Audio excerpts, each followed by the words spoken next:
Good morning everyone, welcome to the online class of target defence academy. बेटा आज फिर मैं कुछ नई करंट अफेयर्स के साथ आपके सामने आ गया हूँ। होपफुली आप लोग बढ़िया होंगे और अच्छे से अपनी तैयारी कर रहे होंगे। अब आपके पेपर को बहुत ज़्यादा समय नहीं बचा है, 4 महीने से भी कम समय बचा है। तो चलिए अपनी तैयारी को अच्छे से करते रहिए, और अपनी तैयारी को और अच्छे से बूस्ट करना है तो टारगेट डिफेंस एकेडमी से जुड़कर आप इसे बूस्ट करिए। और हमारे आप ऑनलाइन ऑफलाइन किसी भी बैच को ज्वाइन करना चाहें तो कर सकते हैं। इंक्वायरी नंबर नीचे है, आप इस पर कॉल करके बैचेस की जानकारी ले सकते हो। साथ ही साथ अगर करंट अफेयर्स के सेगमेंट में आप जुड़े हुए हो तो रेगुलर आपको करंट अफेयर मिल रही है। ठीक है, इसका एक मास्टर वीडियो भी हम जल्द ही बना देंगे 3-3 महीने का, ताकि आपको 3 महीने की करंट अफेयर एक साथ मिलती रहे। प्लस ये जो आपका रेगुलर करंट अफेयर चल रहा है, इसका जो भी पीडीएफ है ना, डे वाइज, अगर आपको ये चाहिए तो आप क्या कर सकते हैं, टेलीग्राम चैनल पे, किसके टेलीग्राम चैनल पे, टारगेट डिफेंस एकेडमी के टेलीग्राम चैनल पर जाकर उसे पा सकते हैं। डेली बेसिस पर सब पढ़ता है सारी चीजें। प्लस इन्हीं सारे करंट अफेयर्स डे वाइज जो क्विज होती है उसमें भी आप पार्टिसिपेट कर सकते हो, ताकि आप अपनी तैयारी को और अच्छे से बूस्ट कर सके।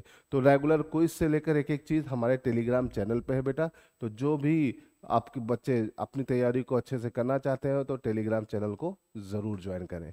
ठीक है, चलिए अब यहाँ से शुरू करते हैं। हम आज हमारा 16 तारीख की करंट अफेयर्स के साथ हम शुरू करते हैं।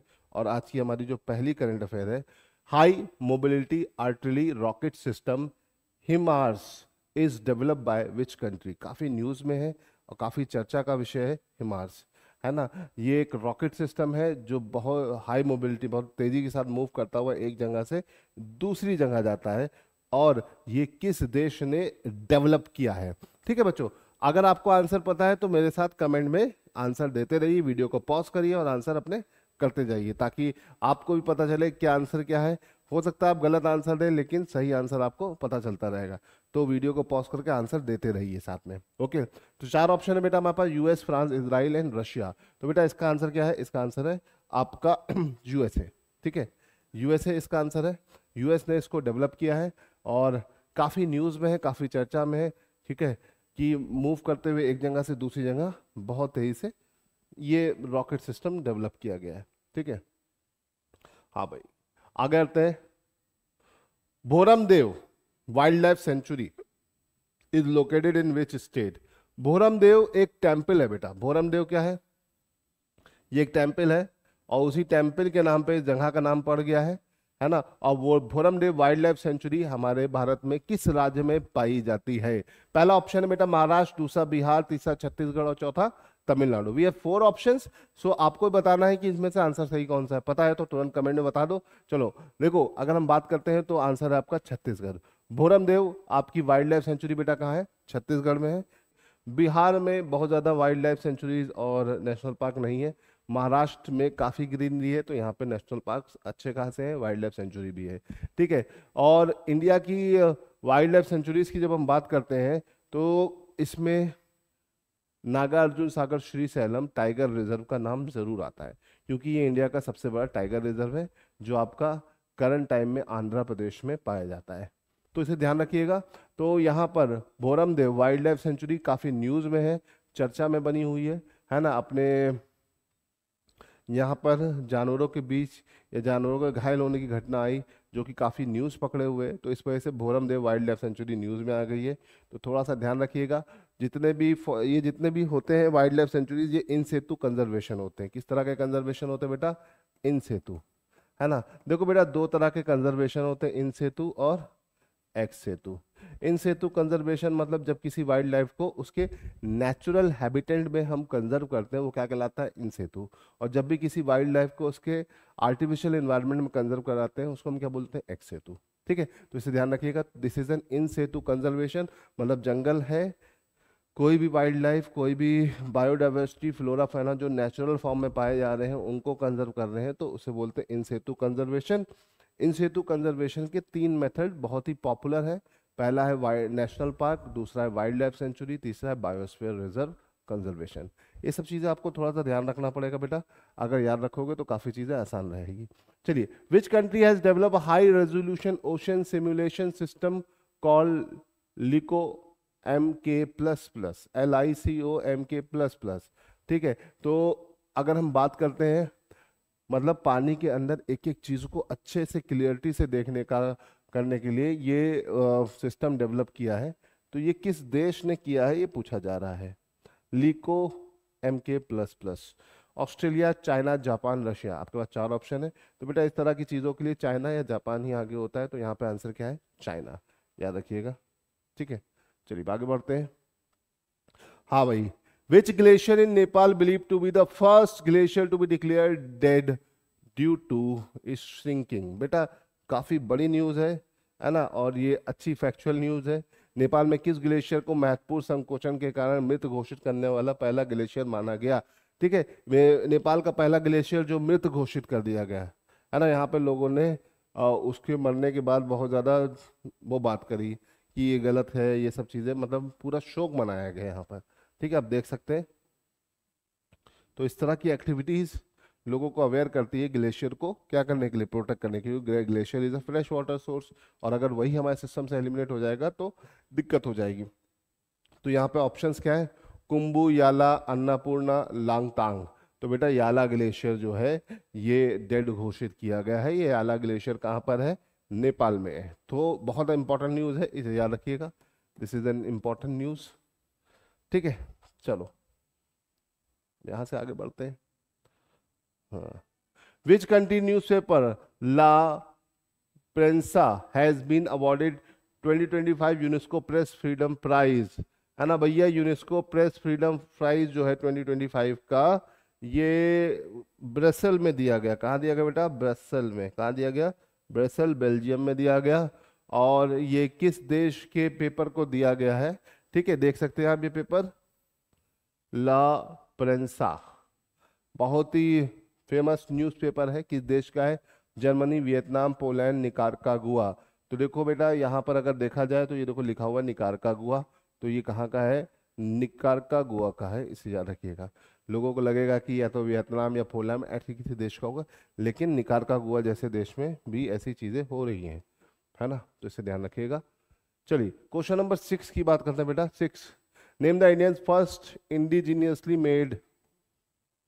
India's first indigenously made anti-submarine shallow water craft, ठीक है। ये एंटी शैलो, ठीक है, anti submarine shallow water craft है, जिसको GRSE ने बनाया है। Garden reach shipyard ship builders and engineer ने इसको डेवलप किया है ना। तो उसका नाम बताइए, INS स्वराज शिवाजी, INS पवन, INS अर्नाला। तो बेटा ये नाम है INS अर्नाला। अन्नाना फोर्ट है महाराष्ट्र में, उसके नाम पर इसका नाम रखा गया है, इसे याद रखिएगा। ये भारत का पहला स्वदेशी बोल सकते हैं anti submarine shallow water craft है, ठीक है, तो इसे ध्यान रखिएगा। चलिए यहाँ से आगे बढ़ते हैं। हाँ भाई, क्वेश्चन नंबर नेक्स्ट की तरफ चलते हैं। Under which law are digital payment system like PhonePe regulated in India. भैया फोन पे जैसे या ऑनलाइन डिजिटल जितने भी हैं, फोन पे हो गया, गूगल पे हो गए, अलग अलग प्लेटफॉर्म्स हैं, वो किस कानून के तहत भारत में विनियमित किए जाते हैं, रेगुलेट किए जाते हैं। Banking regulation act 1949, RBI act 1934, payment and settlement system act 2007, यही सही है। IT एक्ट के अंदर ये नहीं आता है, तो इसका आंसर क्या हो जाएगा बेटा, C, ठीक है। इस तरह के क्वेश्चंस बनते हैं और इसमें गड़बड़ मत करिएगा बेटा, है ना। चलो आगे बढ़ते हैं। Which agreement reaffirmed India's stance on bilateral resolution of dispute with Pakistan? तो भैया भारत और पाकिस्तान के बीच जो समझौता है विवादों के द्विपक्षीय संकल्प पर भारत का रुख की पुष्टि करता है। मतलब भारत और पाकिस्तान ने कब कब एक दूसरे के बीच संधि करने की बात करी, है ना, एग्रीमेंट करने की बात करी। तो ऑप्शन है Tashkent agreement, Shimla agreement, Lahore agreement and D, A and B both. तो बेटा यहाँ पर हो जाएगा D, A and B both, है ना। ताशकंद एग्रीमेंट 1966 में हुआ था, शिमला एग्रीमेंट 1972 में हुआ था। इन दोनों में यही सारी बातें हुई थी, इसे ध्यान रखिएगा, ठीक है, बहुत इंपॉर्टेंट है। शिमला एग्रीमेंट काफी न्यूज में, लेकिन उससे पहले ताशकंद भी हुआ था, ठीक है। हाँ भाई, question number 9, what is the fundamental principle of WTO, world trade organisation, है ना, GATT, है ना, को रिप्लेस किया WTO ने 1995 में, और WTO 1995 में फॉर्म हुआ। कब फॉर्म हुआ बेटा? 1995 में फॉर्म हुआ। ठीक है, और इसका मौलिक सिद्धांत क्या है? Free trade agreement, trade embargoes, most favourite nation treatment, important substitution. तो देखो यहाँ पर WTO का मेन जो मोटिव है कि देशों के बीच में एक दूसरे को बढ़ावा देना, और एक देश दूसरे देशों को मोस्ट फेवरेट देश की लिस्ट में डालता है, जिससे क्या होता है, वो उस पर टैक्स कम करता है, और उसके बिजनेस को भी बढ़ावा मिलता है, और दूसरे देश को भी उससे कम नुकसान होता है।